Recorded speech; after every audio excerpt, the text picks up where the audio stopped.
로마서 14장, 오늘은 16절 한 절만 보도록 하겠습니다. 그러므로 너희의 선한 것이 비방을 받지 않게 하라. 아멘. 선한 것이 비방받지 않게 하라. 이런 제목으로 말씀을 드릴게요. 어느 날 우리 교회 초등학생이 한 사람이 저에게 물었어요. 목사님, 왜? 궁금한 게 있습니다. 아담이 선악 지식의 나무 열매를 따먹었잖아요. 그러면 선악을 알게 되는 건 이게 선이다, 이게 악이다, 이거 알게 되는 건 좋은 거 아닌가요? 그래서 제가 우리 그 학생에게 선과 악, 선이 뭔지 악이 뭔지 아는 것은 좋은 일이지만 하나님을 떠나서 안다, 이건 굉장히 악한 것이 될 수 있다. 그러니까 하나님하고 멀어진 상태에서 자기가 생각하는 선, 자기가 생각하는 악, 이렇게 될 때는 위험하다. 이제 그런 대답을 해주게 됐어요. 그랬더니, 그렇군요. 금방 알아듣더라고요. 그래서 여러분과 제가 그 선과 악에 대해서 신중하게 접할 필요가 있습니다. 선이라고 하면 내가 좋아하는 건 무조건 선이고, 내가 싫어하는 거는 악이고, 이렇게 생각하면 안 되는 거예요. 세상 사람들은 그렇게 볼 수가 있죠. 그런데 잠언 3장 7절에 보면 이렇게 말하고 있습니다. 너 자신의 눈에 지혜롭게 되지 말라. 주를 경외하고 악에서 떠날지어다. 그러니까 주님과 충돌하는 것은요, 우리가 아무리 좋아해도 그건 선이 아니고 악이에요, 악이에요. 어느 날 이제 어떤 치리자가 예수님에게 이렇게 불렀어요. 선한 선생이며. 그러니까 예수님께서 그를 향해 내가 어찌하여 나를 선하다 하느냐. 한 분 곧 하나님 외에는 선한 이가 없느니라. 누가복음 18장 19절에 그렇게 써 있는데 예수님께서 그 사람에게 그렇게 대답해 주셨죠. 자, 이 말씀대로라면 하나님은 선한 분이시죠. 선한 분 하나님 외에는 없다. 그렇게 또 말씀했고요. 그래서 구약 시대에 유다 왕 히스기야가 하나님께 기도하면서 뭐라고 했느냐? 역대기야 30장 18절에 보니까 선하신 주여 이렇게 기도했어요. 하나님이 어떤 분이라고요? 선하신 주여 이렇게 기도했던 거죠. 그리고 시편 106편 1절, 107편 1절, 118편 1절, 29절 다 여기 똑같이 시편 기록자들이 뭐라 그랬냐면 오 주께 감사하라 이는 그분이 선하시기 때문이라 이렇게 표현했어요. 그러면 이런 기록대로라면 하나님은 어떤 분이세요? 선하신 분이시다. 우리가 그렇게 알 수 있는 거죠. 그리고 그 선하신 하나님께서 자신의 말씀으로 자신의 뜻, 명령들을 가르쳐 주십니다. 그러니까 어떻게 보면 선하신 하나님이 말씀을 하시는데 그 말씀도 우리가 선하다는 것을 알 필요가 있는 거죠. 그래서 히스기야가 이사야가 이제 하나님 말씀을 전했거든요. 그러니까 그 이사야가 전한 하나님 말씀을 듣고는 뭐라 그러냐면 이사야서 39장 8절에 당신이 말한 주의 말씀은 선하다. 이렇게 얘기한 적이 있어요. 그러니까 주의 말씀이 어떻다고요? 선하다. 그리고요, 로마서에서는요, 로마서 7장 10절에 주의 율법, 주의 명령에 대해 말하면서 거룩하고 의롭고 선하다. 그렇게 표현한 게 있어요. 그러면 이런 말씀대로라면 뭐가 선한 거예요? 우리가 하나님이 선하다는 걸 알 수 있고 하나님의 말씀이 선하다는 것을 알 수 있는 거죠. 그렇다면 진짜 선한 게 뭔가 할 때 답이 나와요. 진짜 선한 거는 다른 게 아니라 하나님의 말씀에 일치되게 믿음을 가지고 그 말씀대로 걷는 것, 하나님을 기쁘게 드리는 것, 하나님의 눈에 좋은 것, 하나님 보시기에 좋은 것, 그게 선한 거죠.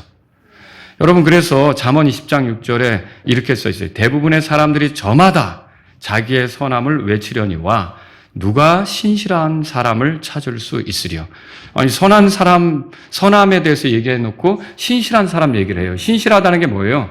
이게 신실한 게 정말 신뢰할 만한, 믿을 만한 그런 사람을 얘기하는 건데 하나님 말씀에 기초해서 믿는 사람, 그렇게 하나님 말씀대로 살아가는 사람을 우리가 이 말씀에서 보면 신실하다, 그리고 선하다, 이렇게 볼 수가 있는 거죠. 그러니까 누가 선하게 사는 거예요? 하나님 말씀에 맞춰 사는 사람이죠. 그게 선하게 사는 사람이죠. 여러분, 하나님 말씀이 틀린 게 있겠습니까? 잘못된 게 있겠습니까? 그리고 하나님 말씀을 대할 때 정상적으로 이게 선한 양심이 회복된 사람은 어떻게 되느냐면요, 하나님 말씀대로 하는 게 맞다. 그 말씀대로 하지 않을 때는 마음이 불편해지고, 이게 이제 어떻게 보면 선한 양심으로 회복된 사람의 모습이다. 그렇게 볼 수가 있는 거죠. 그래서 저는 오늘 여러분과 함께 이 16절의 말씀을 좀 이렇게 살펴보면서 여러분과 제가 교회를 섬기는데 우리가 필요한 자세가 뭔지 이런 것들을 끝으로 가서 정리해 보도록 그렇게 하겠습니다. 자, 오늘은 뭐 이렇게 여기에 나온 표현대로 이렇게 보겠는데 첫 번째로 보려고 하는 게 그러므로예요. 그러므로. 자, 이 그러므로라는 말은 뭐예요? 이 단어는 이게 그냥 이제 이후로 얘기할 게 그냥 툭 하는 얘기가 아니라 앞에서부터 왔던 이야기들 때문에 이어서 내가 이 말을 하는 거다. 그거죠? 그럼 여기서 이제 궁금한 게 이거예요. 바울이 앞에서 무슨 얘기를 했는가? 여러분 우리가 몇 주 동안 살펴봤잖아요. 자, 거기 14장 2절로 올라가 보시면요. 그런 게 있어요. 거기에는 모든 것을 먹는 것이 나오고 채소만 먹는 것이 나와요. 우리 저번에 봤죠? 그리고 5절에 가보시면요. 뭐가 나와요? 한 날을 다른 날보다 중히 여기고, 아니, 모든 날을 같게 여기고, 그런 게 나와요. 그리고 이런 일들을 할 때, 좀 차이가 있잖아요. 구별이 있잖아요. 근데 이런 일을 할 때 5절에 보니까 각 사람은 자기 마음에서 온전히 확신할지니라 그렇게 돼 있어요. 그러니까 결국은 이런 행동을 이렇게 하든 저렇게 하든 그것은 각 사람이 자기 마음에서 확신한 것에 따라서 그런 행동을 할 수 있다는 거죠. 그럼 뭐예요? 자기가 확신한 대로 이렇게 할 수 있는 자유, 저렇게 할 수 있는 자유가 있다라고 하는 거죠. 자, 이런 자유가 있기 때문에 모든 것을 먹을 수 있는 믿음 있는 사람은 믿음이 연약한 자, 그러니까 다 먹지 못하는 그런 사람이 있을 때 멸시하면 돼요, 안 돼요? 안 된다는 게 여기 3절에 나오는 거예요. 3절에. 먹는 자는 먹지 않는 자를 멸시하지 말라. 그렇게 말하고. 반대로 먹지 않는 사람은 먹는 사람을 판단하면 돼요, 안 돼요? 안 되죠. 그러니까 3절에서 먹지 않는 자는 먹는 자를 판단하지 말라. 그렇게 말하고 있는 거죠. 자, 왜 그렇습니까? 하나님께서 이렇게 하든 저렇게 하든 이 사람들을 다 받으셨어요. 받으셨다고 말하고 있어요. 자, 3절 끝에 그렇게 돼 있죠? 그리고요, 하나님께서 그들을 받으셨을 뿐만 아니라 15절에 보면 끝에 그를 위해 그리스도께서 죽으셨다. 그리스도께서 죽으신 그들을 위해서 죽었다. 그들이 그리스도의 공로로 새롭게 살아가는 사람들이다. 이렇게 본다면 그들을 판단하고 멸시하고 이렇게 하는 건 옳지 않다. 이 얘기를 지금 바울이 하는 거죠. 그러면서 우리가 이렇게 해서는 안 되는 이유, 이건 뭡니까? 우리 모두 다 그리스도의 심판석에 설 것이기 때문에 판단하는 자는 우리가 아니라 우리는 형제를 세워주는 자지, 형제들로서 우리가 형제들 앞에서 심판자 행세를 하면 된다는 겁니까? 안 된다는 거죠. 우리는 심판자 행세를 해서는 안 되고, 심판자는 누구라는 거예요? 하나님이시죠. 하나님께서 우리 모든 것들을 판단하실 때가 있다라고 하는 거예요. 그래서 앞에서 그런 이야기들을 하고서 그러므로 이렇게 얘기하는 거예요. 그러므로. 자, 두 번째로 생각해 볼 게 뭐냐면 거기에 16절에 너희의 선한 것이라는 말이에요. 선한 것. 우선 여기서 선한 것이 무엇을 의미하는지 볼 필요가 있어요. 제가 말씀을 준비하면서 노아 웹스터 사전을 찾아보니까 사전적으로는요, 유효하고 법적으로 확고한 것, 약하거나 결함이 없는 것, 지지하기에 충분한 힘을 가지고 있는 것을 선한 것, 그렇게 얘기해요. 선하다. 이렇게 얘기하는 거예요. 그 말이 무슨 뜻이냐면, 다시 말해, 그것을 지지할 수밖에 없게 만드는 것. 그걸 지지할 수밖에 없게 만드는 거를 선하다. 그렇게 말하는 거죠. 그래서 만약에 그걸 지지하지 않을 때는 오히려 우리 양심이 불편해지는 것. 여러분, 그런 거 있죠? 그게 바로 선한 것이다, 선하다 이렇게 말한다는 거죠. 그러면 여기서 16절에서 너의 선한 것 그렇게 얘기했어요. 그러면 너의 선한 것은 뭘까? 그것은요, 우리 스스로 지지하는 것, 우리가 건전하다고 보고 거짓이나 오류가 없다고 여기는 것, 그것이 우리의 선이죠. 근데 우리는 하나님의 말씀에 따라 그것을 가질 수가 있어요. 그러니까 하나님 말씀 없이 우리는 그런 생각을 품다 보면 틀릴 수도 있는 거죠. 잘못될 수도 있는 거예요. 하나님 말씀에 따라 그런 걸 가질 수가 있어요. 그래서 양심상 그러한 것들을 지지할 때 부끄럽지 않고 오히려 당당하게 되고요. 오히려 그런 것들을 지지하지 않으면 뭐라 그럴까? 부끄럽게 되고 이렇게 여겨지는 것이 선한 것이다. 선하다. 이렇게 말할 수가 있는 거죠. 그럼 여기서 선한 것은 무엇이냐? 너희의 선한 것. 문맥적으로 보죠. 자, 아까 어떤 사람은 모든 것을 먹을 수 있다고 그랬죠? 예. 모든 걸 먹을 수 있다고 믿는 거예요. 그렇게 믿는 이유는 뭡니까? 디모데전서 4장 3절에 보면 음식물은 하나님께서 창조하신 것으로 진리를 믿고 아는 자들이 감사함으로 받게 하셨다. 그런 말씀이 있어요. 하나님이 주신 음식이니까 감사함으로 받으면 되는 거지. 그런 생각으로 모든 걸 다 먹을 수 있다라고 믿을 수 있다는 거죠. 그리고 심지어 고린도전서 8장 4절에 보면 우상들에게 희생물로 바친 그것들을 먹는 것에 관하여는 우리는 우상이 세상에서 아무것도 아니며 오직 한 하나님 외에는 다른 이가 없다라고 그렇게 이제 여긴다는 것을 바울이 얘기했어요. 그러면 여러분 이렇게 우상은 아무것도 아니다. 우상에게 바쳐진 것도 그냥 우상이 아무것도 아니면 그것도 그냥 음식으로 생각하면 되지. 이렇게 믿을 수 있는 거 아닙니까? 자, 이렇게 하나님 외에 신이 없고 우상은 거짓이기 때문에 우상에 바쳐진 것을 우리가 얼마든지 먹어도 문제가 되지 않는다. 이런 믿음 있잖아요. 자, 이렇게 말하는 거 있잖아요. 이게 그 사람의 선이죠. 그 사람의 선이죠. 그 사람이 그 하나님 말씀에 따라 그런 확신한 대로 그렇게 생각한다면. 자, 그런데 다른 사람은 또 채소만 먹습니다. 특히 유대인들이 그래요. 우상에게 바쳐진 음식물을 먹는 것에 대해서 강한 거부감이 있죠. 그 다니엘서 1장에 보면은 다니엘이 그 왕의 상에서 나온 음식을 먹지 않으려고 했던 걸 읽어보실 수가 있어요. 자, 그런데 그때 다니엘서 1장 8절에 정해진 왕의 음식으로나 왕이 마시는 포도 음료로 자기를 더럽히지 않기로 자기 마음속으로 작정했다는 것을 우리가 읽을 수가 있어요. 자, 그러면 다니엘이 이런 결정을 하고 나서 열흘 동안 어떻게 하는가? 이제 콩 먹고 물 마시면서 고기 먹는 사람들하고 비교를 하잖아요. 자, 그런데 뭐 얼굴은 더 좋아졌죠. 그렇죠? 더 빛이 나고 좋아졌죠. 근데 그러면 다니엘은 왜 이렇게 왕의 상에서 나오는 음식을 먹으려고 하지 않았을까요? 자, 그 당시에는 우상에게 바치고 나온 고기를 왕의 상에 올리고 이렇게 했기 때문에 다니엘은 그게 불편했던 거죠. 그래서 다니엘은 어떻게 보면 오늘 로마서 14장 그 3절에 먹지 않는 자에 해당하는 거예요. 그것도 그 사람의 그게 그 사람의 선이란 말이에요. 그게 그 사람이 할 수 있는 그런 그 사람의 선이라는 거죠. 자, 또 어떤 사람은 다른 날보다 한 날을 특별하게 더 중요하게 생각할 수 있어요. 그죠? 유대인들이 비록 그리스도인이 되기는 했어도 어떻게 절기를 이제 안 지킵니까? 유대인들이? 지키죠? 안식일은요? 안식일에 또 회당에서 모일 수도 있는 거고요. 그 다음에 월삭 이런 거 들어보셨죠? 달의 시작에 더 특별하게 여겨서 그렇게 하는 거. 이런 것들을 지킬까요? 안 지킬까요? 유대인들은 지킨다는 거예요. 근데 유대인들은 예수님을 믿었지만 그런 절기를 전통적으로 지켜왔고 그리고 어때요? 그런 걸 통해서 하나님이 자기 민족과 같이 했던 것들을 기억하고 떠올리며 마음을 새롭게 하잖아요. 그런 면에서 유대인들이 그걸 지키는 것은 그들의 선이 될 수 있는 거죠. 근데 이방인들은 어때요? 이방인들은 그 안식일을 지킬 필요가 있습니까? 절기를 지키러 예루살렘에 갈 필요가 있습니까? 그럴 필요가 없죠.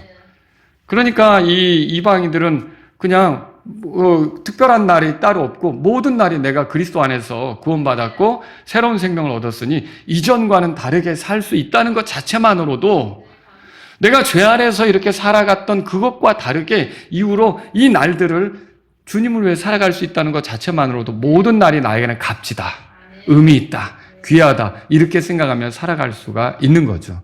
그럼 그게 또 그 사람의 선이 될 수가 있다는 거죠. 이해하시겠죠?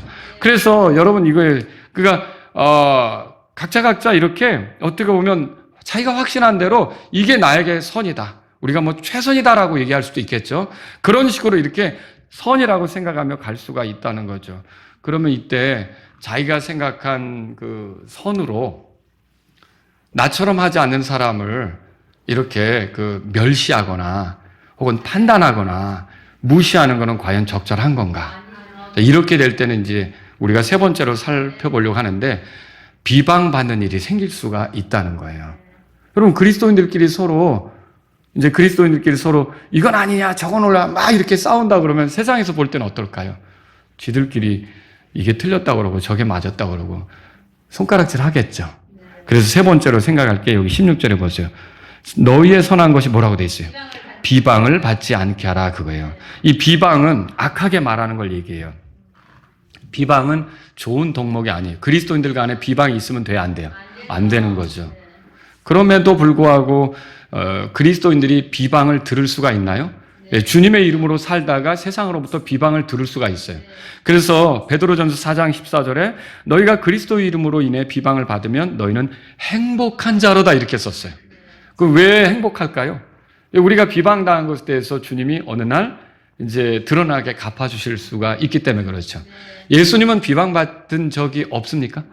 예수님도 하나님의 영광을 위해 살아가다가 비방받은 일이 많았다는 거죠. 이렇게 하나님을 기쁘게 하기 위해서 살아가다가 비방을 당한다면 그거는 우리가 잘못하는 건 아니고 주님께서 우리에게 갚아주시는 그런 보상도 있을 거라는 거죠. 그런데 여기서 문제는 뭐냐?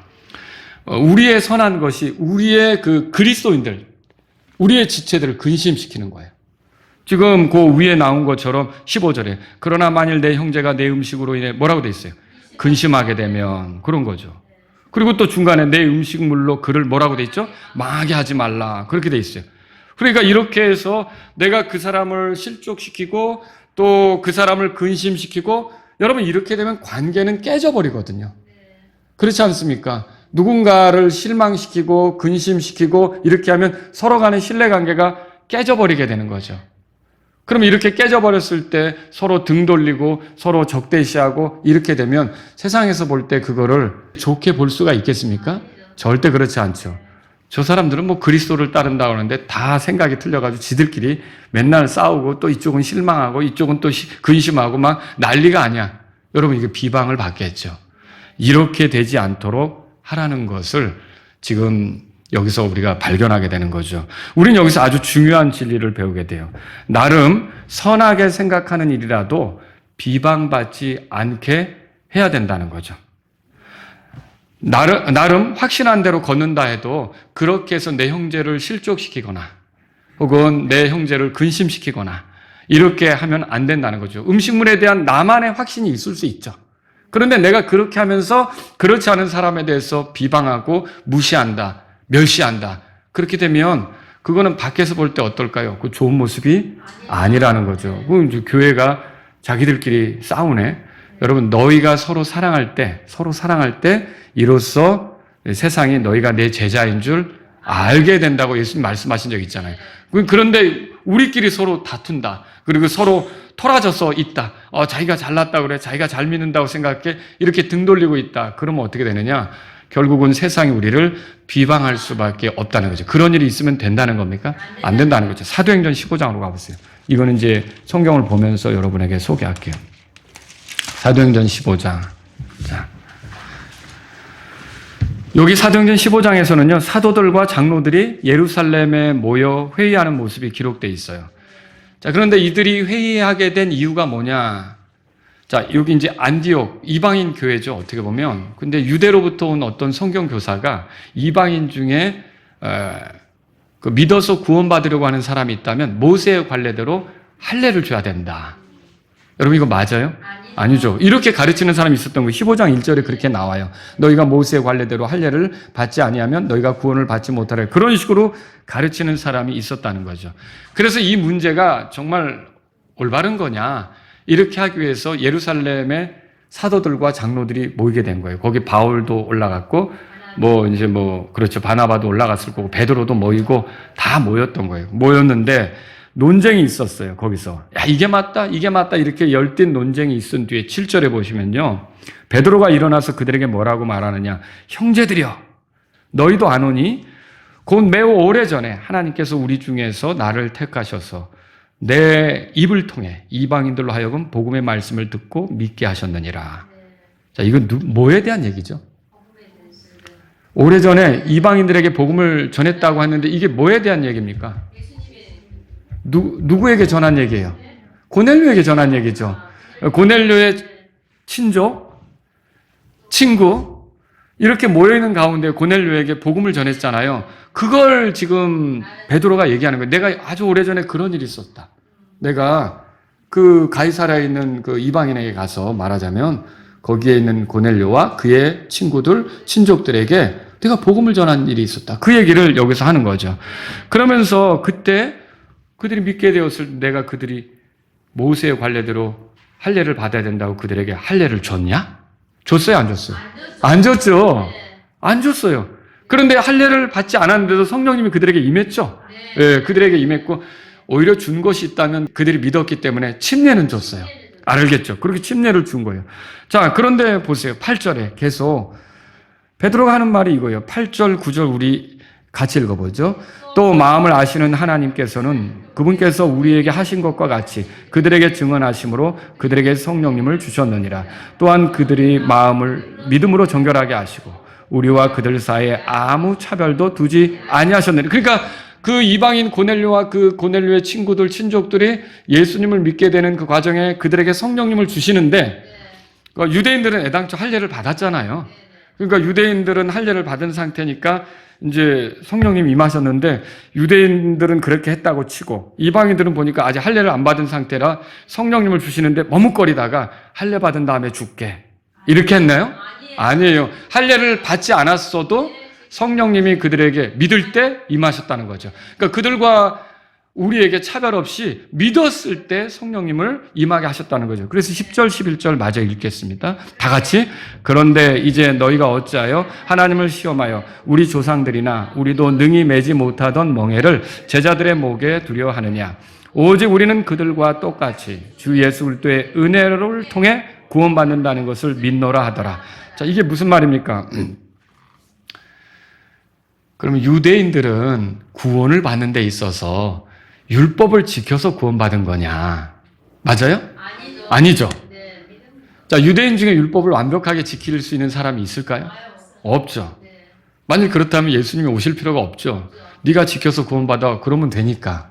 근데 예수님이 오셔야 됐던 이유는 율법을 통해서 구원받을 사람은 아무도 없다는 거예요. 오히려 율법을 통해 죄를 알게 되고 자기가 죄를 지을 수밖에 없는 연약한 존재, 죄인이라는 걸 깨닫게 되는 거죠. 그러니까 율법을 통해 구원받은 사람이 아무도 없어요. 어떻게 구원받았느냐? 여기 11절에 말한 대로 주 예수 그리스도의 은혜를 통해. 여러분, 구원받는 건 은혜를 통해 받는 거예요.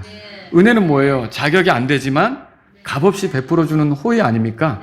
그러니까 은혜라고 하는 거는 이게 이스라엘 백성들이 하나님의 어떤 요구하는 수준에 미치지는 못하지만 하나님께서 예수 그리스도라고 하는 그분을 통해서 그분이 이들이 잘못한 모든 죄를 짊어지고 십자가에서 고난당하시고 죽으시고 그리고 피 흘리시고 그렇죠? 그리고 부활하신 뒤에 그분이 이 죄인들의 죄값을 치르게 하셔서 그분을 믿으면 그 공로로 예수님의 공로로 죄들을 용서받게 하시고 구원받게 한 거죠. 이거 예수 그리스도를 통한 은혜 아닙니까? 여러분들 은혜로 구원받는다는 거 믿으십니까? 저는 제가 구원받을 때 이게 그래서 은혜로 되어지는 구원이라는 걸 알았을 때 너무너무 기뻤던 거예요. 그 전까지는 제가 해보려고 노력을 했는데 할수록 되던가요? 여러분 해보신 분들은 알 거예요. 되던가요? 안 되죠? 근데 이게 내 힘으로가 아니라 은혜로 되는 것이다 라고 하는 걸 알았을 때 너무 감사했던 거죠. 베드로가 지금 그 얘기를 하는 거예요. 이게 은혜로 구원받는 거다. 그들처럼 우리도. 그러니까 유대인이나 이방인이나 지금 다 어떻게 구원받는 거예요? 믿음으로 은혜로 구원받는 거죠. 그렇죠? 믿어서 은혜로 구원받는 걸 지금 말한 거죠. 자, 그래서 이렇게 얘기하는 거예요. 우리도 지키지 못한 그 율법을 그들이 구원받게 하겠다는 뜻으로 그들에게 그 율법의 짐을 지우면서 할례를 받게 해가지고 갈라디아서 보면 할례를 받으면 율법 전체를 지킬 의무가 생긴다고 했거든요. 그런데 그들에게 율법을 지키도록 그렇게 한다? 아니 그러면 우리도 못 지킨 걸 그들에게 짐을 지우는 건데 그게 올바른 거냐? 베드로가 지금 그렇게 얘기를 하는 거죠. 그러면 할례를 받게 된다는 거예요? 그거 필요 없다는 거예요. 그거 이방인들에게는 그거 필요 없다는 거죠. 그래서 이런저런 이야기를 나눈 뒤에 결과적으로 여기 예루살렘 교회에서 이제 어떻게 보면 이 회의를 진행할 때 의장격인 야고보가 있어요. 13절에 보세요. 두 사람이 말을 멈춘 후에 야고보가 응답하여 하고 야고보가 말하는 거예요. 그리고요 19절 20절 다 같이 읽죠. 그런즉 내 판결은 우리가 이방인들 중에서 하나님께 돌아온 자들을 괴롭게 하지 말자는 것이라. 다만 우리가 그들에게 글을 써서 그들이 우상들에게 오염된 더러운 것들과 행음과 목매어 죽인 것들과 피를 멀리하게 하자는 것이니라. 내 판결은 그랬으니까 이게 이제 최종적으로 이렇게 하자는 거죠. 그리고 또 야고보가 그런 위치에 있었던 걸로 보여져요. 그래서 여기에서 말했는데 무거운 짐을 그들에게 지우지 말자. 그리고 몇 가지만 이렇게 얘기하자. 그게 이제 여기 4가지가 나와요. 그렇게 해서 그것 때문에 글을 씁니다. 글을 써서 이방인 교회들에게 보내는 거예요. 자, 거기 28절에 가보세요. 28절에. 그래서 이제 뭐라고 썼느냐면 28절 제가 읽을게요. 이는 성령님과 우리는 이 필요한 것들 이상으로 더 큰 짐을 너희에게 지우지 아니하는 것을 좋게 여겼기 때문이니 그랬죠. 여러분, 여기서 너희에게 이제 큰 짐을 지우지 않게 되는 것을 좋게 여겼다 그렇게 돼 있잖아요. 29절 곧 너희가 우상들에게 바친 음식과 피와 목매어 죽인 것들과 행음을 멀리하는 것이며 너희가 이 같은 것들로부터 자신을 지키면 잘하는 것이니라. 평안할지어다 하더라. 자, 여기 4가지를 얘기해요. 이렇게 하면 잘하는 거다. 그 4가지 중에 하나는 도덕적인 게 들어있어요. 행음, 이걸 멀리하라는 거죠. 그리고 나머지 3개는요 그런 게 아니에요. 이게 보면 유대인들과 좀 관계가 있는 거예요. 여러분, 그게 어떤 겁니까? 우상에게 바친 음식을 먹지 말라. 그 다음에 피 흘린 거, 그리고 목매어 죽인 것들을 멀리하라. 이런 것들을 여기서 가르쳐 주는 거죠. 여러분, 사실 음식을 먹는 데 있어서 음식은 하나님께서 주신 것으로 알고 먹으면 문제가 돼요, 안 돼요? 안 되는 거죠. 근데 유대인들은 양심상 이게 혹시 우상에게 바쳐졌다 그러면 그거 먹을 때 자기가 더럽혀진다는 생각이 있는 거예요. 그 생각이 있는 거예요. 그래서 그 음식에 대해서 함부로 먹지 못하는 그런 것들이 있다는 거죠. 그 우상에게 바쳐진 것에 대한 거부감이 있다는 거죠. 그런데 이 이방인들이 사는 지역에 유대인들이 모이면 회당이 생길 거 아닙니까? 그 회당에 있는 유대인들도 예수님을 믿어야 될 필요가 있잖아요. 근데 그 회당에 출입하는 사람들하고 저 사람 유대인이구나 알고서 우리가 유대로부터 온 복음을 듣고 있는데 저 사람 아직도 믿지 않고 있네. 그래서 그 유대인들에게 복음을 전하라고 다가갈 때 만약에 우상에 바쳐진 것을 먹으면서 다가가면 또 그런 자리에 초대하면 그 유대인들이 복음을 들으려고 올 수 있을까요? 거부감이 있겠죠. 그러니까 그런 유대인들을 상대하기 위해서 너희들이 지금 여기 이 우상에게 바쳐진 것을 먹지 말라는 그런 얘기들을 해주고 있는 거죠. 또 어때요? 보면은 이방인들이 믿기는 했지만 어떻게 보면 엄밀히 말할 때 먼저 믿은 건 유대인들이거든요. 그런데 이게 유대인 그리스도인들을 만날 수가 있잖아요. 근데 유대인 그리스도인들과 교제를 하고 싶을 때가 있잖아요. 가까워지고 싶은 때가 있잖아요. 더 친밀해지고 싶은 때. 그런데 그때 만약에 유대인하고 같이 집에 초대해가지고 이거 고기 먹으라고 이렇게 꺼내놓으면서 우상에게 바쳐진 건지만 시장에서 사왔다고 이렇게 한다 그러면 그 교제가 제대로 되겠어요? 안 되죠. 그래서 이 유대인들을 생각해서 어떤 면에서 이런 것들을 주의하자고 이렇게 권면하게 된 거죠. 여러분, 고린도전서 8장 9절에 이렇게 써 있어요. 다만 너희의 이 자유가 약한 자들에게 결코 걸림돌이 되지 않도록 주의하라. 자, 이게 뭐예요? 너희가 자유가 있다고 해서 이렇게도 하고 저렇게도 할 수 있지만 어떤 경우에 이것들이 서로 갈등을 일으키면서 힘든 문제가 되면 비방거리가 될 수 있기 때문에 그렇게 되지 않도록 주의하라는 거죠. 또 여러분, 고린도전서 8장 13절에 이렇게 써 있어요. 그런즉 만일 음식이 내 형제를 실족하게 한다면, 이게 바울이 한 말이에요. 나는 세상이 지속되는 한 고기를 먹지 아니하리니. 왜 고기를 먹지 않아요? 내가 이거 먹어가지고 저 사람이 실족한다면 나는 안 먹겠다는 거죠. 이것은 내가 내 형제를 실족하지 않게 하려 함이라. 제가 이제 스펄전 말씀을 드린 적이 있잖아요. 근데 이 스펄전 목사가 설교 준비하면서 담배를 폈다 그랬잖아요. 담배를 피면서 했잖아요. 그래서 누가 물어보니까 그랬어요. 난 하나님의 영광을 위해서 핀다. 그럴 정도로 담배를 폈다고요. 그런데 어느 날 신문에 스펄전도 피는 담배 이렇게 광고가 나왔어요. 그러면서 많은 사람들이 그것 때문에 실족하게 됐어요. 스펄전은 어떻게 했을까요? 결국 이걸로 인해서 많은 사람이 실족하게 된다면 끊겠다는 거죠. 그래서 그걸 끊어버렸어요. 잘했죠? 잘했죠? 지금 바울이 하는 말이 그거예요. 그런즉 만일 음식이 내 형제를 실족하게 한다면 나는 세상이 지속되는 한 고기를 먹지 아니하리니 이것은 내가 내 형제를 실족하지 않게 하려 함이라. 자, 형제를 실족하지 않게 하려는 거, 이런 자세가 형제를 걸려 넘어지지 않게 하려는 거 아닙니까? 이것이 어떻게 보면 비방거리가 되지 않도록 하려고 하는 그런 자세라는 거죠. 그러니까 저와 여러분들은 우리의 선한 것이 비방받지 않도록 하는 것이 필요하다는 걸 이 말씀을 통해서 배우는 거죠. 예루살렘 교회의 결정은요, 결국은 율법주의를 배격하고 그들이 가진 자유를 선용하도록 가르쳤어요. 구원받는 데 있어서 할례를 받는 게 필요합니까? 아니요. 필요 없죠. 네. 필요한 건 뭐예요?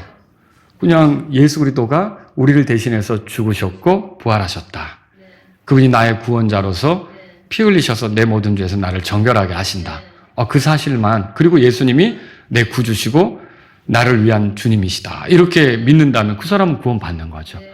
거기다 뭐 할례를 덧붙이거나 이런 거는 그 이방인들을 더 무거운 짐을 지워서 괴롭게 하는 게 되겠죠. 그럴 필요 있어요? 없어요. 그렇게 하면 바깥에서 볼 때 자기들도 못하는 걸 저 이방인들에게 하라고 하는 비방받겠죠. 그럴 필요가 없는 거죠. 자, 오늘 저는 여러분과 함께 우리의 선한 것이 비방받지 않도록 이렇게 해야 된다는 말씀을 전했어요. 여러분과 저는 성경 말씀을 통해 확신한 것들이 있어요. 우리에게 자유가 있고요. 근데 교회 생활하면서 우리에게 자유가 있다고 해도 또 조심해야 되는 게 있죠. 그래서 여러분에게 자유에 대해서 몇 가지 말씀을 드리고 끝낼게요. 첫 번째는 뭐냐면요, 자유는 제멋대로 하라고 주어진 게 아니라는 거죠. 자, 한번 찾아보세요. 데살로니가전서 5장 펴보세요. 데살로니가전서 5장.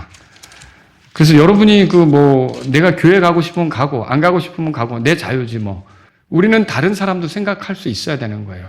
자, 그 5장에 보시면 12절에, 그리고 형제들아, 바울이 말하는 거예요. 데살로니가 교회에게, 우리가 너에게 간청하노니 너희 중에 수고하고 주 안에서 너희를 감독하며 너희를 훈계하는 자들을 너희가 알고. 자, 누가 감독하고 누가 훈계합니까? 목회자들이 그렇게 하는 거죠. 또 그들이 하는 일로 인해 사랑 안에서 그들을 매우 귀중히 여기라. 이 말은 이제 그들이 가르친 것들을 존중하고 같이 따라가면 되겠죠. 그리고 너희끼리 뭐라고 돼 있어요? 이게 너희끼리 화목하게 지내라, 이렇게 말하고 있어요. 여러분, 교회 생활을 할 때 우리가 서로 화목하게 지내는 게 필요한 거예요. 14절 다 같이 읽습니다. 형제들아, 이제 우리가 너희에게 권면하노니 제멋대로인 사람들을 경고하고 마음이 약한 자들을 위로하며 약한 자들을 지원하고 모든 사람을 향해 인내하라. 자, 제멋대로인 사람은 어떻게 하라고요? 경고하라 그랬어요. 그러니까 제멋대로 하면 되는 거야, 안 되는 거야? 안 되는 거죠. 자유가 있다고 해서 제멋대로 하면 되느냐? 안 된다. 그리고 우리의 자유로 마음이 약한 자들을 생각해야 돼요. 위로하라고 돼 있잖아요. 또 약한 자들을 어떻게 지원하라고 돼 있어요. 이 지원한다는 말은 같은 편이 되는 거예요. 그들 편에 서는 거예요. 그리고 또 모든 사람을 향해 인내하라, 그렇게 돼 있어요. 인내는 뭐예요? 다른 사람을 기다려주는 거죠. 시간이 필요합니다. 여러분, 나와 다르다는 이유로 기다리지 못하면, 그걸 당장 뜯어 고치려고 한다면 여러분, 이게 성령이 하나 되게 하신 것을 힘써 지키는 일에 실패하게 되는 거예요. 여러분, 어떨 때는 기다려주는 것이 필요한 거죠. 기도해 주는 것이 필요한 거고요. 그게 내 눈에 안 들면 자꾸 바꾸려고 하는 그런 경우도 있다는 거죠. 근데 나부터 바꾸는 게 필요하죠. 그죠? 근데 저거부터 바꿔주려고 하고 다른 것부터 바꾸려고 하는 거예요. 여러분, 이렇게 하다가 보면 결국은 문제가 많이 생기는 거죠.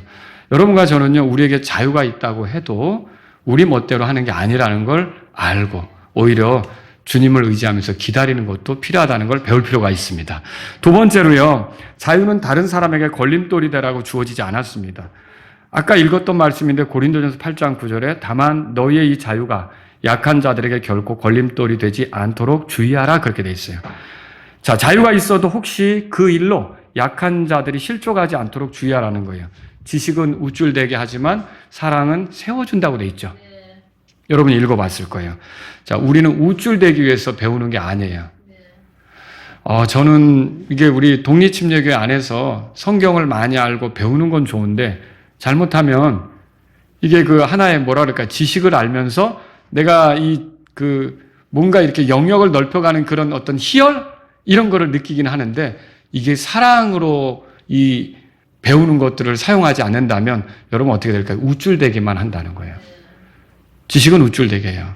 근데 정말 필요한 것은 사람을 세우려면 뭐가 필요합니까? 사랑이라는 거죠. 저는 어느 때는 아는 건 많지 않지만 뭘 하나 들으면 그대로 살고자 하는 시골의 어떤 노인 그리스도인이 더 정말 사랑으로 이렇게 하는 그런 것들이 더 교회를 강하게 하는 것이 아닌가. 내가 아는 건 많은데 사랑이 없어요. 이건 뭐가 잘못됐고, 이건 그래서 바꾸려고 하고, 이건 내가 믿는 믿음하고 다르다고 하고, 막 뜯어 고치려고 하고, 이렇게 하다 보면 어떻게 될까요? 아주 피곤한 교회 생활이 되겠죠. 여러분, 예수님을 보세요. 예수님은 제자들하고 같이 지내는데 그 제자들이 예수님의 그 수준에 완벽하게 이게 동등하게 일치됩니까? 수준이 와서? 아니죠. 예수님의 제자들의 수준은 아직 멀었어요. 엉뚱한 일 많잖아요. 죽기까지 따른다고 해놓고도 부인하기도 하고, 다 버리고 도망가기도 하고, 그리고 뭐 모이면 맨날 네가 높으냐 내가 높으냐 이렇게 하고. 아시죠? 그런 거 예수님의 제자들의 수준이 그래요. 그런데 그때도 예수님은 어떻게 하시던가요? 기다려주잖아요. 그리고 사랑하잖아요. 내가 끝까지 너희를 사랑했다라고. 그리고 그들에게 가르쳐주잖아요. 그러면서 그들을 이끌어주잖아요. 여러분과 저에게 필요한 것은 바로 그런 거라는 거죠. 내가 하나 더 한다고 걸림돌을 두는 게 아니라 우리가 사랑으로 지체들을 세워주고 이렇게 하는 것이 예수님을 따라가는 길이라는 걸 기억하셔야 되는 거죠. 우리 예수님 제자 아닙니까? 예수님으로부터 배우는 사람들이죠. 그럼 예수님처럼 산다는 건 뭐예요? 바로 그렇게 예수님이 자들에게 그 부족한 우리들이죠. 우리들이 부족하지만 기다려주고 있는, 지금도 저도 기다려주고 계신 게 많이 있죠. 여러분들에게도 그런 게 있습니까?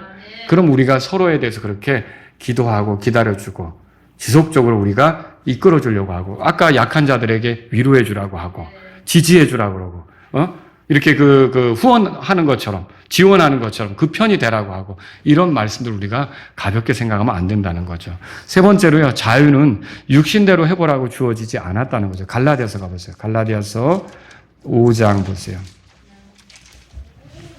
5장 13절에 다 같이 한 목소리를 읽겠습니다. 이는 형제들아, 너희가 부르심을 받아 자유에 이르렀기 때문이니 오직 자유를 육신을 위한 기회로 쓰지 말고 다만 사랑으로 서로를 섬기라 그랬어요. 육신대로 해서 우리가 서로를 물고 삼킨다면 어떻게 될까요? 15절을 보세요. 만일 너희가 서로 물고 삼킨다면 서로가 서로에게 소멸되지 않도록 조심하라 그랬죠. 여러분, 이게 망할 거라는 소리예요. 우리가 이렇게 육신적으로 했다고 해서 우리 개개인이 구원을 잃어버리는 일이 있습니까? 그렇진 않죠. 근데 문제는 뭐냐면 교회가 약화되는 거예요. 교회가 힘을 잃어버리는 거예요. 우리가 그리스도인 돼서 서로 물고 막 뜯고 그러면 세상이 우리를 비방하겠죠. 우리 교회의 매력을 느끼겠어요? 우리 교회에 매료되겠어요? 우리 교회에 이렇게 들어오고 싶은 마음이 들겠냐고요. 아니라는 거죠. 여러분, 당장에 남편이 믿지 않아요. 근데 아내는 교회 가요. 근데 주일 예배 드리고 집으로 가가지고 저녁 때 기분이 되게 상했어요. 왜 그래? 오늘 그 자매가 정말 왕짜증이야 하면서 막 이 교회에서 있었던 힘든 일들을 다 털어놓는다고 생각해 보세요. 그러면 남편이 믿지 않는 사람인데, 여러분 같이 교회 다닐 마음 나겠습니까? 그걸 왜 다녀? 이렇게 하겠죠. 왜 그거를 오히려 교회가 그러다니 비방하겠죠. 여러분과 저는요, 이런 걸 할 때 육신대로 우리가 자유가 있다고 해서 육신대로 갈 것이 아니라 사랑으로 행하고요, 서로를 섬기려고 하는 거, 성령님을 따라서 그렇게 걸으려고 하는 것이 우리에게 필요하다는 것을 알 필요가 있어요. 여러분, 나처럼 되지 못한 사람을 놓고 멸시하거나 판단하거나 무시하기보다 하나됨을 위해서 사랑으로 섬겨야 됩니다. 그 사람도 하나님이 받아주셨다. 그리고 그 사람을 위해서 그리스도께서 죽으셨다. 그렇게 믿으신다면 부족한 게 많이 보여도 여러분이 계속 사랑으로 섬기려고 하는 저와 여러분들이 될 수 있기를 바랍니다. 다 같이 일어서시겠습니다. 오늘 이 말씀을 들으신 여러분 가운데 하나님 아버지, 내가 이 땅에 사는 동안 오늘 말씀에서처럼 선한 것도 지혜롭게 행하기를 원합니다. 나의 선한 것이 비방받지 않기를 원합니다. 그리고 내게 주어진 자유로 다른 사람을 실족해 하거나 넘어지게 하는 그런 일이 있지 않기를 원합니다. 이런 분이 있다면 이 시간 주님 앞에 나아가십시오. 자유는 내 멋대로 하라고 주어진 것이 아닌데 내가 이 자유로 다른 사람에게 걸림돌을 주는 것은 아닌데 하나님 아버지, 제가 이 주어진 자유를 지혜롭게 쓸 수 있기를 원합니다. 이런 분이 있다면 이 시간 주님 앞에 나아가십시오. 내게 주어진 자유로 육신대로 하기보다는 사랑으로 섬기기를 원합니다. 이런 분이 있다면 이 시간 주님 앞에 나아가십시오.